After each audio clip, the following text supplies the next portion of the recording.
We used Writable for an increase on focused and authentic feedback and revision. It's really a tool that allows students to give feedback online to their peers. It allows the teachers to give feedback.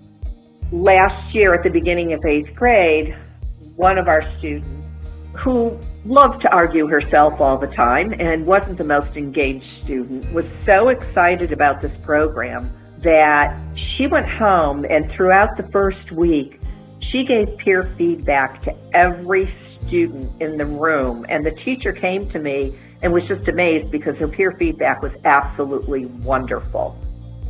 The ability to read and comprehend and write and communicate effectively is a skill that's in high demand throughout the workplace. 4 years ago, our middle school reading and writing curriculum were separate. They were not together. What our problem was, writing declined when we stopped monitoring writing. It declined in quality and in quantity. We were a 10,000 student school district, and there was a significant difference in expectations from teacher to teacher and school to school. And so we really needed to align those expectations. We really had very little time for teachers to learn collaboratively, and I think that that's something that most districts face. How do you get that time for teachers to talk vertically, across grade levels, within their content levels? That's some of the richest learning that they can have. We've focused our professional development on argument.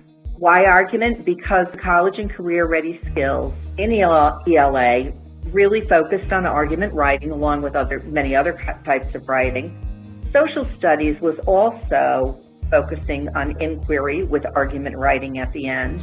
And our state adopted the next generation science standards, which include argument writing.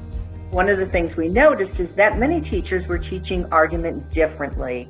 We really wanted students to be able to go from room to room as much as they could, understanding that there are things that should be in an argument, understanding that there are differences among content areas and how you would argue something, but also getting the same language and a similar message from teachers as much as you can unify something in a 10,000 person school district. We created district-wide reading/writing assessments. We unified the rollout of those assessments and the grading by using Writable, a platform that really helped us unify how the assessments were given and also the scoring.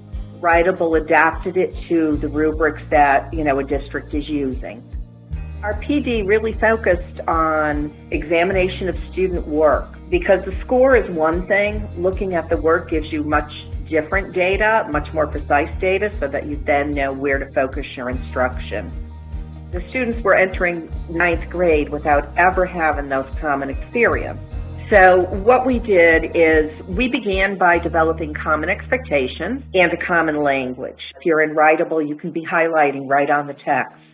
We had teachers 6 to 12 that would tell students different things had to be in an argument, had to be in an essay. And we wanted to get that as, close to being the same as we possibly could.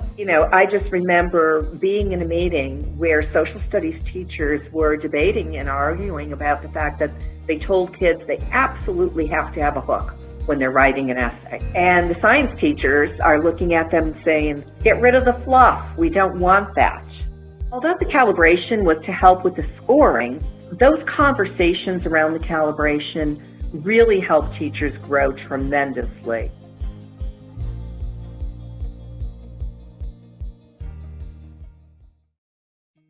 I want to show you what Writable helped our students do.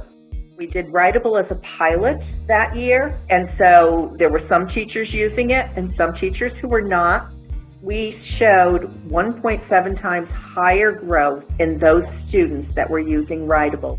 We know feedback and revision drive increased writing and improved writing. Student motivation grew.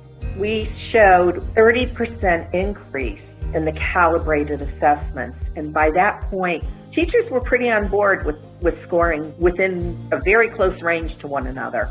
So that 38% increase is real.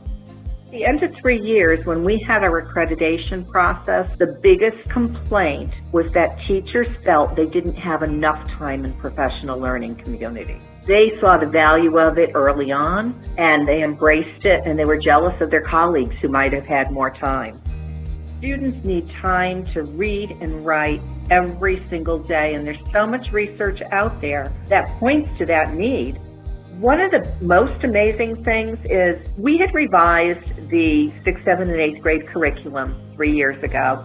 To me, that's one of the biggest success stories of what we saw, that we could actually eliminate an 8-week unit because students were entering 8th grade knowing this. The school I was at had student orations. It was a year-long 8th grade project.